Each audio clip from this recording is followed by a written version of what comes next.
Okay everyone, we are going to chart MTP in Epic using the flow sheets method. Over here, once the MTP order has gone in, you will see all of your products listed for you, your RBCs, your plasma, and your platelets. Just take notice that in Playground you have 4 bags of RBCs, 4 bags of plasma, but in an actual real MTP box there will be 6 RBCs, 6 plasma, and 1 bag of pooled platelets. These orders have already been released. If they had not been released yet, you would just release them like you usually do for a blood product. You're going to go over to the flow sheets, and you're going to go to the blood administration tab.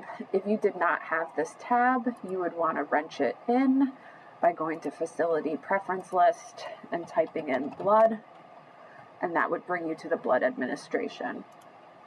Once you're on the blood administration tab, you'll see all of your products. So I have my RBCs, my plasma, and my platelets.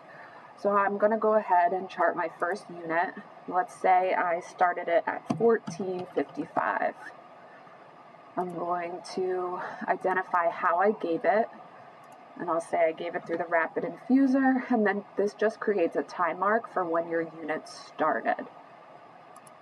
I'm going to say that my unit was completed within 3 minutes.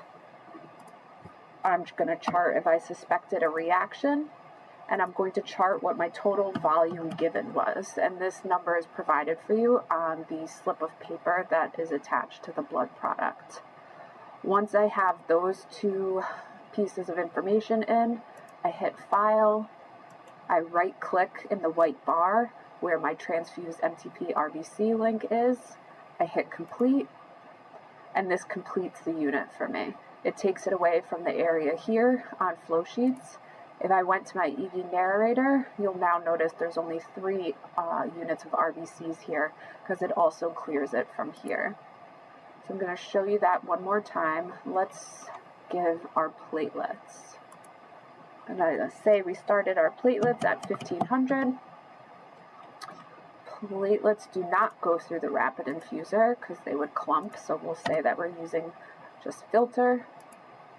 And we'll say that the platelets finished now. Again, I'm going to just put in suspected reaction and my total volume. Bag of platelets is a bit bigger, so we'll say 400. Just want you to be remembering that if you were to go ahead and try and fill out the rate, this is what's going to bring you to that typical screen that you're used to seeing when you chart other blood products. That's going to prompt you for scanning both the patient and the product itself.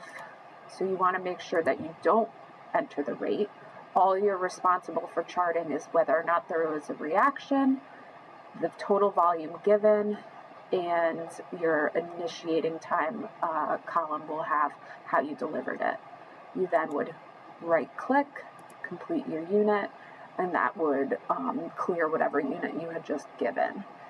Let's say you had made an error and charted the wrong unit at the wrong time. You can go up here and unclick Hide Completed, and this will show you all units that had been completed. Let's say that I did not want to chart my RBCs.